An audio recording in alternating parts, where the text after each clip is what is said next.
Hello बच्चों. Today we are going to start our third poem on his blindness, written by John Milton. John Milton was a great poet. He was from London and he has written lots of poem and epic. Epic मतलब कि एक पूरा ग्रंथ उन्होंने लिखा है. लेकिन इनकी जो ये जो पोएम है on his blindness, it is so famous.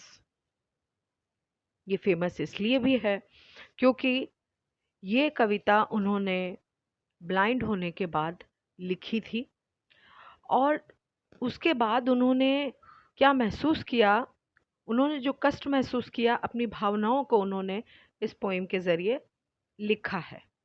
So let's start the poem on his blindness. When I consider how my light is spent ere half my days in this dark world and wide, and that one talent which is death to hide, locked with me useless, though my soul more bent. अर्थात when I consider, सबसे पहले वो कहते हैं कि when I consider means विचार करना, सोचना, कि वो ये विचार, जब भी ये विचार करते हैं, how my light is spent, कैसे उनकी आंखों की रोशनी चली गई, ere half my days in this dark world and wide. ere half my days, यहाँ पर उनके हिसाब से जो उनका आधा जीवन है, आधे जीवन से पहले, एर पहले, आधे जीवन से पहले ही उनका जो जीवन है वो कैसा हो गया, डार्क. उनका जो संसार है वो डार्क हो गया, अंधकारमय हो गया और वाइड हो गया, चौड़ा हो गया, बड़ा हो गया. उन्हें लगा कि जैसे बहुत बड़ा हो गया है संसार. And that one talent which is death to hide, उनके अंदर एक गुण है, एक टैलेंट है, which is death to hide. उनके अंदर कौन सा टैलेंट है? कविता लिखने का, पोएम लिखने का. और उन्हें लगता है कि अगर वो छुपा रहा, उसका अगर वो इस्तेमाल नहीं कर पाए, हाइड, हाइड मीन्स छुपा रहना, अगर वो छुपा रहा तो वो उनके लिए मृत्यु के समान है. अगर वो अपने किसी गुण का, किसी भी व्यक्ति में अगर कोई गुण है और अगर वो उसका इस्तेमाल नहीं कर पा रहा है तो वो उसके लिए मृत्यु के समान होता है. ऐसे ही वो ये कहते हैं कि उनके अंदर जो टैलेंट है कविता लिखने का, अगर वो उसको नहीं इस्तेमाल कर पा रहे हैं तो वो उनके लिए मृत्यु के समान है. लॉक विद मी यूजलेस, दो माई सोल मोर बेंट. उन्हें ये लगता है कि ये जो प्रतिभा है, जो कविता लिखने की जो प्रतिभा है, उनके अंदर लॉग मीन्स अब उनके अंदर व्यर्थ पड़ी हुई है. विद मी यूजलेस, व्यर्थ पड़ी हुई है. दो माई सोल मोर बेंट, इसलिए he said though I am determined to use my gifted talent, और वो अपनी इस काव्यात्मक प्रतिभा का उपयोग करना चाहते हैं. आगे कहते हैं, to serve therewith my maker and present my true account, lest he returning chide, doth God exact day labor light denied? I fondly ask, but patience to prevent. The murmur soon replies. अब वो आगे कहते हैं, to serve therewith my maker and present. वो उनके maker ईश्वर जिन्होंने सबको बनाया है, तो वो ये कहते हैं कि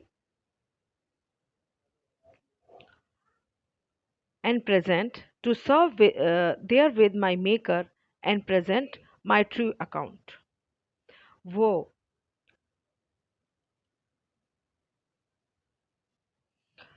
to serve with in my maker and present, वो ईश्वर की सेवा करना चाहता है और उनको प्रस्तुत करना चाहता है। He said my true account. वो उनका उनके अंदर जो गुण है, उनका जो वो उसके द्वारा वो उनको मेकर को, गॉड को प्रेजेंट करना चाहता है। आगे वो कहता है ही रिटर्निंग चाइल्ड, उन्हें ये लगता है कि उनके अंदर जो काव्यात्मक प्रतिभा है, वो अगर उसका उपयोग नहीं करेंगे, उसको फॉरवर्ड नहीं करेंगे, तो उनका जो लेखा जोखा है वो अगर पूरा नहीं हो पाया, तो जब वो वहाँ जाएंगे तो शायद उन्हें ये डर है कि उन्हें चाइड मीन्स डांट पड़ना, ताकि ईश्वर उन्हें डांटे नहीं, इसलिए वो अपनी प्रतिभा का पूरा उपयोग करके अपना जो है ईश्वर को प्रस्तुत करना चाहते हैं। Doth God exist day labour light deny. आगे वो ये पूछते हैं कि क्या ईश्वर ऐसे लोगों से भी सेवा चाहता है जो नहीं देख सकते हैं। आई फॉन्डली आस्क, उन्होंने ये प्रश्न किया, उन्हें ऐसा लगा तो उन्होंने अपने आप से ही प्रश्न किया। फॉन्डली मीन्स फुलिशली, मूर्खतापूर्वक उन्होंने ये प्रश्न किया। बट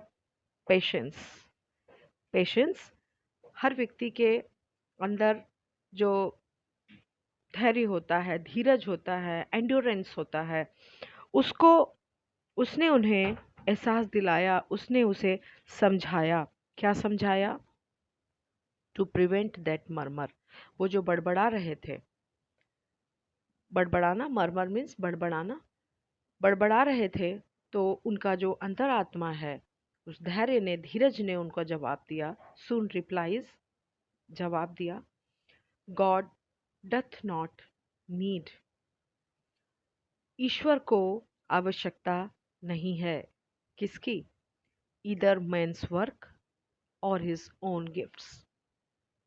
कहते हैं कि ईश्वर को, वो तो सर्वशक्तिमान है, उसने जो उपहार मनुष्य को दिए हैं वो उन्हें वापस लेना पसंद नहीं करते, और ना ही उन्हें उसके बदले में कुछ चाहिए।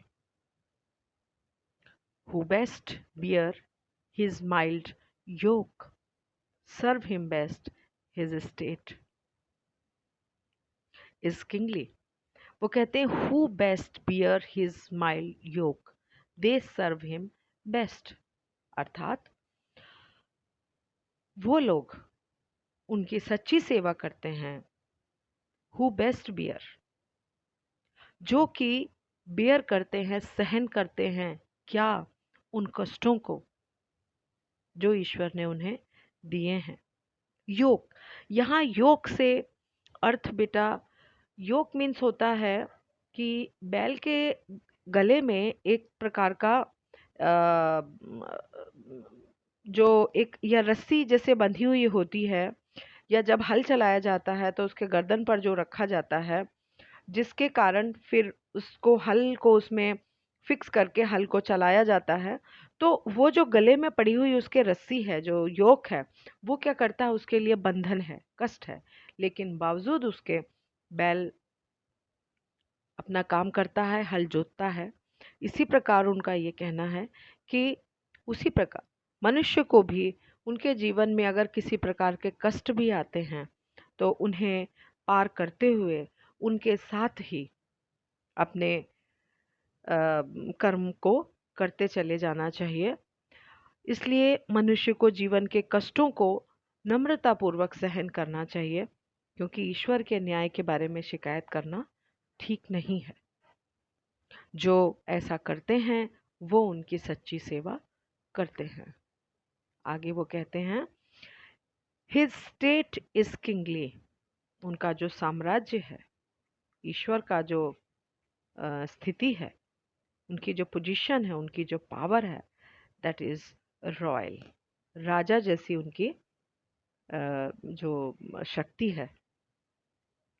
Thousands at his bidding speed, उनकी आदेश पर थाउजेंड्स, हजारों, thousands at his bidding speed.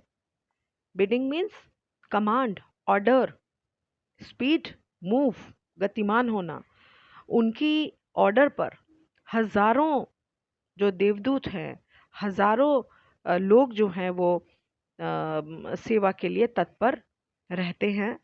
And post over land and ocean without rest, पृथ्वी पर, धरती पर और ओशन, समुद्र में।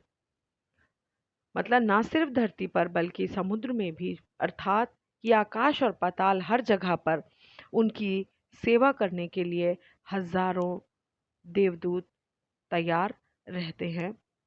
दे also serve who only stand and wait. वो लोग भी सेवा करते हैं ईश्वर की, जो केवल अपनी बारी का इंतज़ार करते हैं कि उन्हें भी किसी प्रकार से ईश्वर की सेवा करने का मौका मिले। और सबसे अच्छा तरीका ईश्वर की सेवा करने का क्या है?